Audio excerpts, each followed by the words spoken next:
जय श्री कृष्ण। राधे राधे। श्री वल्लभाधीश की जय। मस्तके श्री वल्लभोस्तु हृदितिष्ठतु वल्लभ अभीत श्री वल्लभोस्तु सर्वं श्री वल्लभो मम। नमः श्री वल्लभायैव दैन्यं श्री वल्लभं सदा प्रार्थना श्री वल्लभेस्तु तत्पदादिन्ता मम। श्रीमदाचार्य चरण कमलेभ्यो नमः। श्री महाप्रभु जी के प्रागट्य उत्सव की सबको बधाई हो, बधाई हो, बधाई हो। राधे सत्संग में आज श्री महाप्रभु जी के प्रागट्य उत्सव के उपलक्ष्य में हम देखेंगे कि श्री महाप्रभु जी के प्रागट्य उत्सव के पीछे क्या कहानी है। लेकिन प्रिय आत्मीयजनों, अभी तक आपने राधे सत्संग चैनल सब्सक्राइब न किया हो तो सब्सक्राइब कर लेना, जैसे आपको ऐसे ही सभी सत्संग के सभी मैसेज आपको जल्द से नोटिफिकेशन से मिल सके। तो प्रिय आत्मीय जनों, अब हम देखेंगे श्री महाप्रभु जी के प्रागट्य के पीछे की कहानी। एक समय गोलोकधाम में प्रभु निकुंज में अकेले विराज रहे थे। उसी समय श्री स्वामी जी निकुंज के द्वार पधारे। तब श्री स्वामी जी ने दूर से देखा कि श्री प्रभु की गोद में कोई गोपी बैठी है। इतना देखकर श्री स्वामी जी क्रोधित होकर प्रभु के निकुंज द्वार से पलटकर स्वयं की निकुंज में मान करके विराज गए। ये देख श्री प्रभु विचार करने लगे कि ऐसे स्वामी जी को क्या हुआ जो निकुंज में प्रवेश किए बिना निकुंज द्वार से ही वापस पधार गए।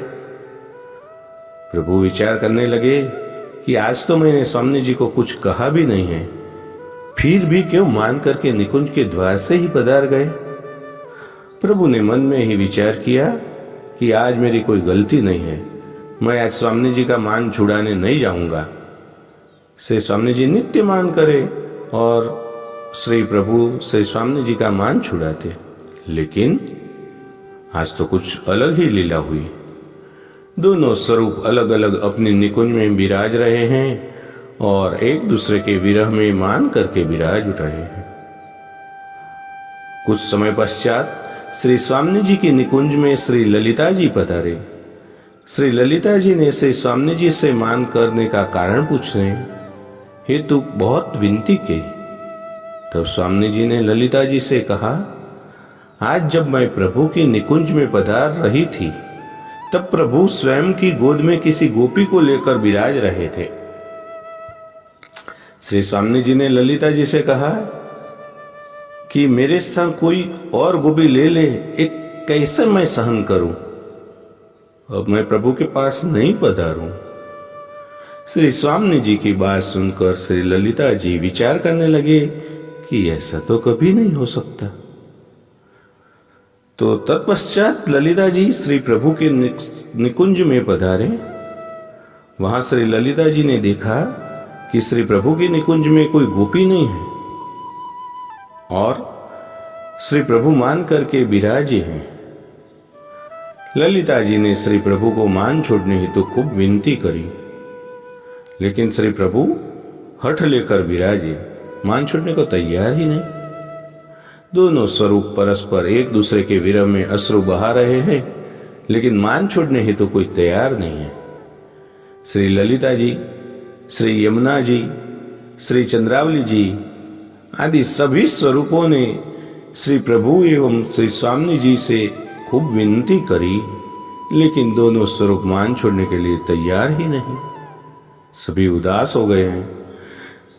जब विरह की पराकाष्ठा आई तब श्री प्रभु के हृदय में विराजमान श्री स्वामी जी का स्त्री गुण भावात्मक स्वरूप बाहर आया और श्री स्वामी जी के हृदय में विराजमान श्री प्रभु का पूर्ण भावात्मक रसरूप स्वरूप बाहर आया।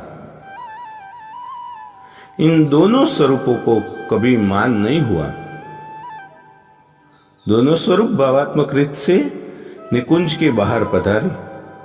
दोनों भावात्मक स्वरूप का श्री यमुना तट पर मिलन हुआ और एक हो गया। और तीसरा स्वरूप जो प्रकट हुआ, ये स्वरूप ही है हमारे श्री महाप्रभु जी। श्री महाप्रभु जी ने दोनों स्वरूप को समझाकर मान छुड़ाया और श्री स्वामी जी से विशेष रूप से ये भी कहा कि श्री प्रभु की निकुंज में कोई गोपी थी ही नहीं।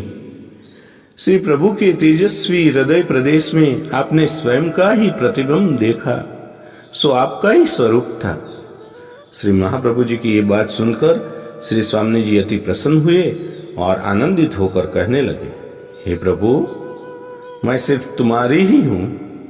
श्री महाप्रभु जी ने युगल स्वरूप को सिंहासन पर पधराया और 2 हाथ जोड़कर वंदन किया और मधुर स्वर से कहा, श्री कृष्ण शरणं मम, श्री कृष्ण शरणं मम, श्री कृष्ण शरणं मम। श्री स्वामी जी सहित श्री कृष्ण मैं सदा इनकी ही शरण हूं और ये ही मेरा सर्वस्व है। इस प्रकार गोलोक धाम में आनंद मंगल छा गया और श्री महाप्रभु जी के प्रागट्य का महामंगल महोत्सव हुआ। श्री युगल स्वरूप के साक्षी स्वरूप से श्री महाप्रभु जी का प्रागट्य हुआ था। ऐसे श्री युगल स्वरूप के साक्षी स्वरूप श्री महाप्रभु जी की सदा सर्वदा जय हो। श्री वल्लभाधीश की जय। प्रिय आत्मीयजनों, फिर से एक बार आप सभी को इस मांगल्य उत्सव की सबको बहुत बहुत बधाई हो, बधाई हो, बधाई हो। और इस छोटे से सत्संग के साथ अपने सत्संग को यही विराम देते हैं। और आपने ये सत्संग सुनने के बाद अगर आपको अच्छा लगे तो इसको लाइक जरूर करना और अपने मित्रों से शेयर करना। आपने अगर खुद ने इस चैनल को सब्सक्राइब न किया हो तो सब्सक्राइब करना, जिससे आपको भविष्य में आने वाले सत्संग की नोटिफिकेशंस मिलती रहे। जय श्री कृष्ण, राधे राधे, श्री वल्लभाधीश की जय।